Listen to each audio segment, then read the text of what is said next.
आपलं स्वागत. पाहूयात आजच्या ताज्या घडामोडी. सदलगा येथील दर्गा चौकात 76वा प्रजासत्ताक दिन मोठ्या उत्साहात साजरा करण्यात आला. उपतहसीलदार पी.बी. श्रीवंत आणि मुख्याधिकारी शिवानंद भोसले यांच्या हस्ते सार्वजनिक ध्वजारोहण करण्यात आले.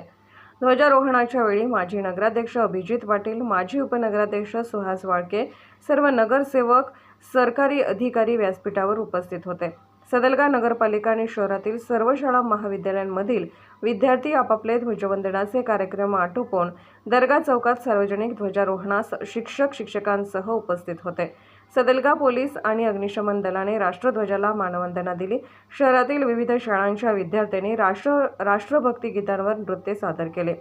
पदवीपूर्व महाविद्यालयाचे प्राध्यापक अनिलकुमार आसोदे यांनी प्रजासत्ताक दिनावर प्रबोधनात्मक भाषण केले. सदलगा नगरपालिकेकडून सर्व शाळांना सन्मान चिन्ह देऊन सन्मानित करण्यात आले. दर्गा चौक सार्वजनिक प्रजासत्ताक दिनाच्या औचित्यावर ध्वजवंदनासाठी शहरातील सर्व शाळांच्या विद्यार्थ्यांनी नागरिकांनी परिसर गजबजून गेला होता. सदलगाहून प्रतीक कदम. राजकीय, सामाजिक, आर्थिक असा सर्व घडामोडींचा आढावा पाहायला विसरू नका SB न्यूज चॅनल आणि नक्कीच सबस्क्राईब करा.